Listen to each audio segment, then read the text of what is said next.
Hello, good morning. Good morning sa Pilipinas. Good afternoon and good evening sa sulok man ng daigdig. So ang tatalakayin natin ngayon, politician versus bloggers. Dito lang muna tayo focus kay Senador Raffy Tulfo. Ano na bang balita kay Senador Raffy Tulfo? Nawala na yung pagkaangas niya. So, ito yung sinasabi ko na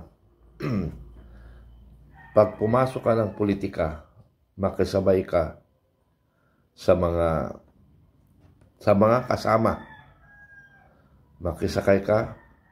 Makisama ka sa taong bayan para lang ikaw ay ma-maintain mo ang inyong popularity. Pero ngayon, si Senador Tulfo, wala na.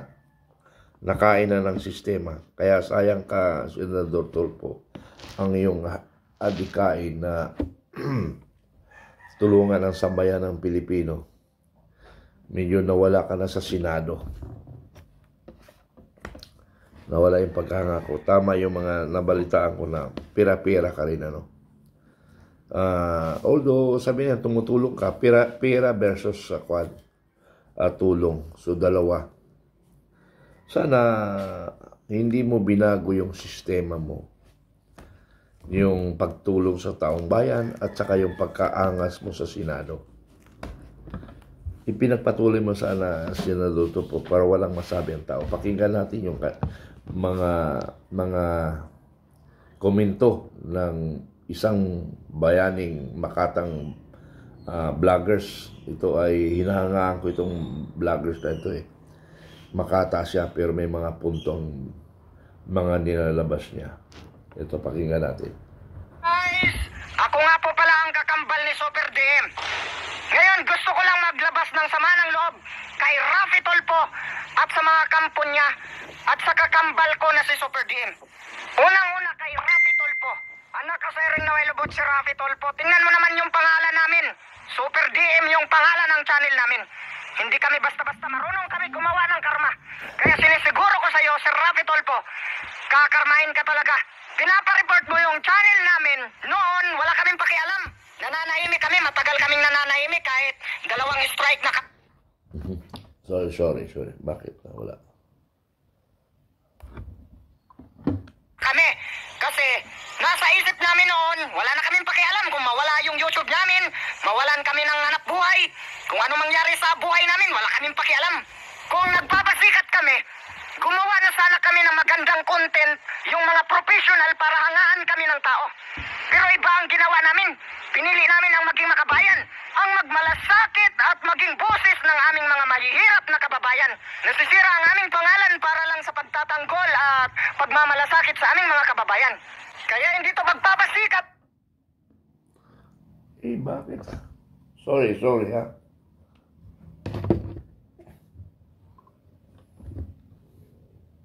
Kaya hindi to magpapasikat ang ginawa namin, kundi pagmamalasakit sa aming mga kababayan. Noon, nung report kami ni Raffy Tulfo, 2 na ang strike, na nahimik lang kami. Kasi okay na sa amin yun. Tanggap na namin kung ano ang mangyayari. Kasi hindi naman kami adik sa kayamanan. Kahit mawalan kami ng hanap buhay, nananahimik kami.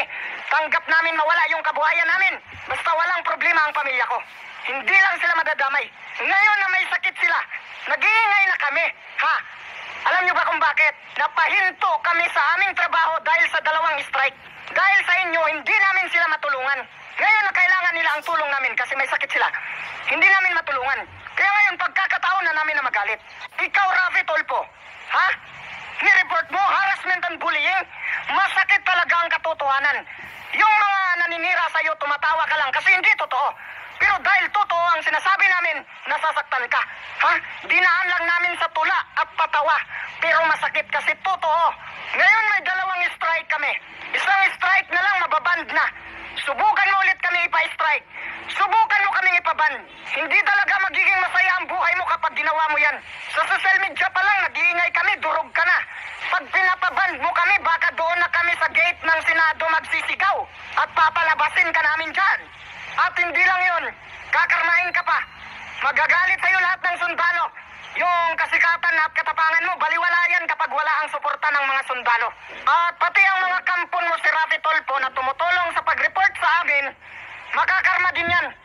Maniwala kayo sa karma kasi totoong may karma. Alam mo kung sino ka na nag-report na tumulong kay Rafi Tulfo mag-report sa channel namin. Alam mo kung sino ka. Hintayin mo ang karma mo. Lahat ng problema darating sa'yo, hintayin mo lang. Ha? At magugutom ka.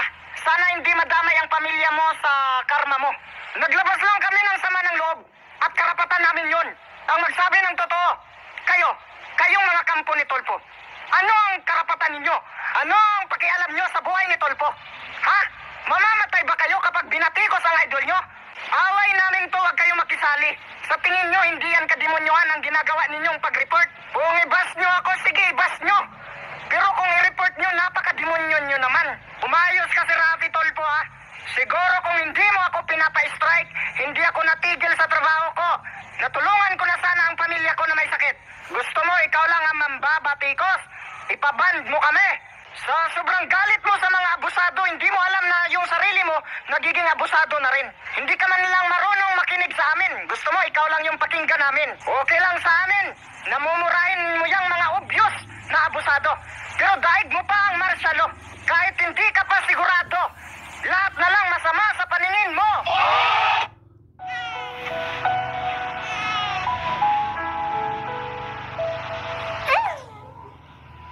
May mga bagay na nag-iiwan ng marka sa buhay.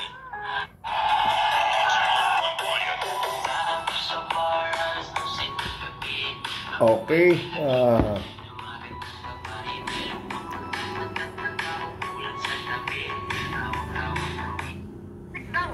Sabi niya, hayaan na lang daw yung mga negative side at magbabago na daw siya ng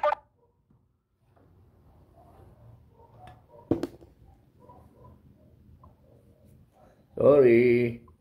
kasi toxic daw. Sabi niya, hayaan na lang daw yung mga negative side at magbabago na daw siya ng content. Bahala na daw ako kung ano ang i-content ko. Basta wag daw ako mag-post ng galit at toxic sa Super DM kasi puro na daw good vibes ang i-content niya dyan. At ako, hindi ako basta-basta naaalis dito. Kasi kaming dalawa ang may-ari ng channel na to. Kaya gumawa ako ng video. Nung nagkadalawang strike kami, may paiyak-iyak pa siya. Ha? Yung pinost ko sa Pambansa Makabayan, siya yun, umiiyak. Bakit ka umiiyak? Ha? Bakit ka umiiyak, tol? Ha? Sa tingin mo, maaawa sa'yo si Sir Rafi Tulfo? Ha? Wala naman niyang puso. Paano maawa yan? Paiyak-iyak ka pa.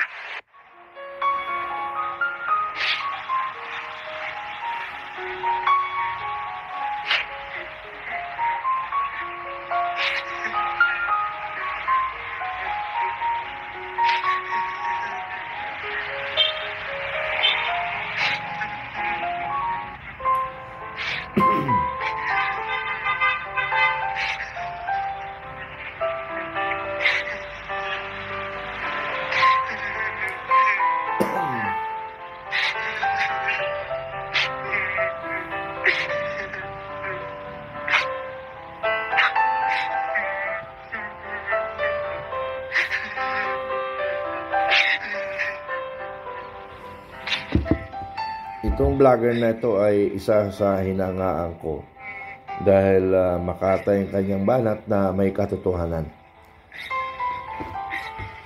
Magaling na Sabi ko vlogger sa'yo, ito. babanatan na lang natin para magbago yan. Tapos ngayon, pipigilan mo ako. Sasabihin mo, ayaw mo na maging toxic kasi gusto mo magbago na ng content. Alam ko kung bakit mo ginawa yan. Ha? Nahiya ka lang gumawa ng mga toxic na content kasi ayaw mo ma-discourage sa'yo si Ivana Alawi. Papansin ka talaga kay Ivana Alawi. Feeling mo gwapo ka. Puro filters lang yung mukha mo. Pag nakita ka nila sa personal, hindi ka makikilala kasi ang pangit mo. Makinis ka lang sa kamera kasi may filters. Nakilala tayo sa pagiging matapang na makabayan. Tapos na-inlove ka lang kay Ivana Alawi dahil lang sa kanya, magbabago ka na ng content para hindi lang siya ma-discourage sa'yo. Masyado ka namang papansin kay Ivana Alawi, tol. Bakit? Si Ivana lang ba ang sexy at maganda? Pag nakakita ka ng mas sexy pa at maganda pa kay Ivana Alawi, makakalimutan mo din siya. Kung tatalikuran mo ang pagiging makabayan para lang maging profesional at magustuhan ni Ivana Alawi, ay pasikat na ang ginagawa mo. Pero hindi kita gagayahin. Itutuloy ko pa rin ang pagiging Makata ng Bayan. Kaya hindi ako papayag na paalisin mo ako dito sa YouTube. Makata ng Bayan ang dahilan kaya dumami yung subscribers natin dito sa YouTube. At para magkaintindihan tayo, tol, sa'yo na lang yung Facebook page natin na lagpas million followers. Doon ka na lang mag-post ng mga professional video mo. Ako, sa akin na tong YouTube channel natin, sa akin na to, magwawala pa rin ako dito sa YouTube. Sa'yo na ang Facebook page, sa akin na to ang YouTube. Kasi total, ikaw naman ang dahilan kaya dumami yung followers sa Facebook. Dumami ang followers sa Facebook dahil sa mga challenge mo. Magaling ka naman sa mga challenge tulad ng mga sinuntok mo ang nyug. Doon naman dumami ang followers sa Facebook page natin. Kaya doon ka sa Facebook page maging professional. Sa akin na to ang YouTube natin. At dahil sa akin na to ang YouTube channel, hindi kita papayagan na mag-post dito ng kung ano-ano, mga good vibes mo. Puro lang Makata ng Bayan ang i-content ko dito sa YouTube channel. Pero kapag umabot na ng 10,000 subscribers sa Pambansa Makabayan, pagbibigyan kita, doon na lang ako magmakata. Ibabalik ko sa iyo tong YouTube. Pero kung paalisin mo ako dito sa YouTube channel habang wala pa akong subscribers sa Pambansang Makabayan, aba, hindi ako papayag. Okay, maganda yung mensahe ng ating kababayan. Isang kanyata ito, isang Muslim na taga Mindanao na YouTuber ito. At napanood ko ito. Magaling yung kanya mga content na mga mensahe. Pero balik tayo sa labanan sa sitwasyon ngayon. Hindi pa talaga tayo nakakalap ng timing. Timing, marami. Mahirap ipaliwanag, ano? Pero sabi ko nga na nag-uusap rin kami ngayon ni Supremo. Ano ang mga alternatiba? Ang problema, yung rally sa Davao naman gaganapin, yung indignation rally ni Inday Sara sa Davao. Dito kaya sa Manila mayroon Saira, kaibigan ko Saira, mayroon ba dito sa Manila? Kami nalulungkot dahil ang ating mga kababayang Pilipino ay parang walang pakialam sa nangyayari sa bansa. So tayong mga mayroong pakialam sa bansa, tulungan nyo, magtulungan tayo na magkumbinsi ng kasama natin. Kasi nga, sabi nga ni Supremo, kikilos tayo ng walang budget. Kasi ang kalaban natin, trillion of budget.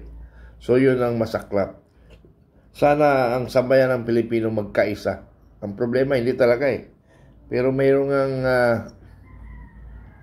input sa akin na isang wide reader, researcher, ay mahirap daw makumbinsi ang taong bayan kasi sa sitwasyon ngayon, iba na ang takbo ngayon. Ano ba iba ng takbo ngayon? Focus na sila sa ibang mga issue, hindi na yung political issue. Kaya napakahirap tayo magkumbinsi. Yun yung pinaka-problema natin ngayon. Pero huwag tayong mawala ng pag-asa kasi nga ang galit ng taong bayan ay naipon-ipon. So, hiling ko sa lahat, magtulungan tayo. Huwag nyo lang iasa sa amin kasi hindi namin kaya. Hindi namin kayang mag-educate ng Pilipino na magkaisa tayo. Yun yung kulang natin. Ano? Yun yung kulang natin. Okay, yun lang muna. Maraming salamat. Good morning dito sa Bansang Pilipinas. Thank you.